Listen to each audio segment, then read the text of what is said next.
I am thrilled to invite Emma Jean to the stage with the speech, The Author's Lottery Ticket. Emma Jean, The Author's Lottery Ticket.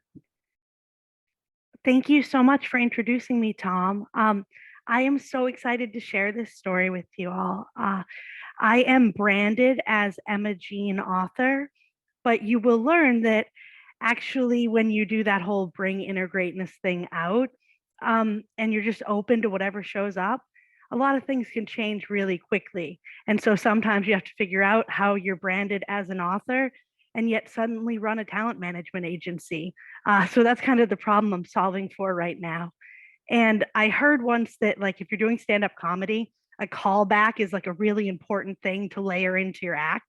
And although I truly hope that life never asks me to do stand up comedy, I'm going to tell you a little story here. And that is that my books are on a website, fourpigstofly.com. And so, like, I'm always going to people like, yeah, you can find me at like four pigs to fly, because my dreams were so big that people told me pigs would fly before they came true. So a little bit like find that insanity thing and really hold on to it that you just heard about. Like, yeah, that's real because people thought my dreams were just crazy big to exist, too big to be allowed. But at the same time, people actually did believe in me as an author, which is kind of crazy to begin with. Like when you're a little kid and you're going around being like, yeah, I'm gonna be a famous author one day. And it gets even weirder when your high school teachers start saying, that's fine, don't take the test. Write us a story instead. We want to see what you can write for us about this topic. And then it gets weirder when you go to college and your professors do the same thing. And all of a sudden, everyone's asking for your work. And everyone is just saying, when you grow up, you're going to be an author. Like it's a real thing that you can become because everyone sees it in you. This is who you're supposed to be. So I always say I bought my author's lottery ticket at 14 years old. That's when I started writing my first book. That's when I started studying the querying process. That's when I learned how literary agents worked. And I learned that to become an author, you do one thing and you do it perfectly. And that is you, one, write an entire book, as in done, perfect, ready for publication. Then you pay money, send it to an editor. That editor reads your book, edits it, tells you all the spots where it's wrong. You fix all those spots.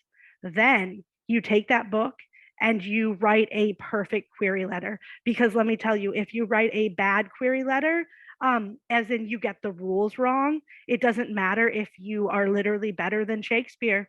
They're not reading your letter, won't even look at it, automatically delete it. So I do this for 10 years. And every time I cross the threshold of like, hey, I just got nothing but rejections, no interest whatsoever, I said, time to write a new book. And so at this point, 10 years down the road, I have about five books just in my metaphorical, my locker right there, just all my books sitting there. And I am a failure. There is no other word that I use to describe myself than failure. Um, I got a master's degree, have a real job, like all this stuff. I failed. I can't live with myself. This was what I was supposed to become, and it wasn't happening. And then I get a challenge that I wouldn't have believed. And it was try something different one time, try a different way. And I thought, like, how can I do this? How can I try something completely different? There is only one way. And so yet I decide to do the thing that I've always said I won't do because then you're not a real author. I self publish. And it turns out I'm really good at branding. And I grow a massive platform on Instagram. At the same time, I self publish a book that was designed to be perfect on purpose. It matched every single thing they said to do. It matched the supply chains, it matched the comps. This is the book. It's Charles McCheese and the Childhood News Network. And it actually became a number one bestseller on Amazon twice when I self published knowing nothing. At which point I move over to Twitter and I say, I'm going to grow my second platform where all the writers are. And they're all there because the agents have this thing called Pit Mad. And it's this giant war where you basically, to get a little mark that you can put on your query that you were invited, you go to war with the writing community and you try to be the winner. And it hurts, let me tell you. Like, it is hard and painful and terrible. And all you're hoping for is one agent to press a heart button on one tweet. And that's when I find this guy, Dave Westfall. And all he does is introduce people to Twitter's writing community. He's introduced 40,000 people. That's when I see it. 40,000 people that I know have done it right. They have bought the author's lottery ticket and they are waiting in line. At which point I start screaming, get out of line. You're in a 40,000 person line. You're dying in this line. Get out of line. And I start telling every writer I can find. And I'm not the only one telling every writer they can find. Dr. Haseeb and I have talked about this. What's going on in the writing community? Why won't they change? Why won't anyone hear us? And they're all locked in this dream. And I happen to have my second job was in psychology, at which point I know that the most addictive thing to human minds that is not drugs is randomized returns and randomized incentives, which means every time someone wins the lottery, they get the agent, they get the dream deal. Every person in that line becomes a little bit more addicted to waiting. And so not too long ago, I was on a Zoom call with someone that I was interviewing, and behind me, I had all my logos and they were the flying pigs.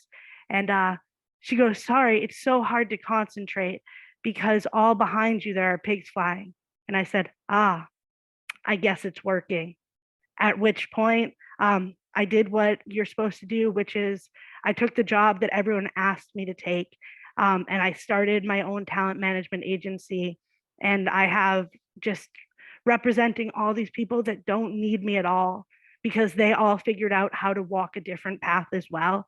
And then we're all linked up now. And that is kind of where I'm like, if you're waiting in a giant line, don't buy the lottery ticket, don't fall for it, because where I stand now, I have 40,000 peers and I'm the only one in the room. Just walk a different way.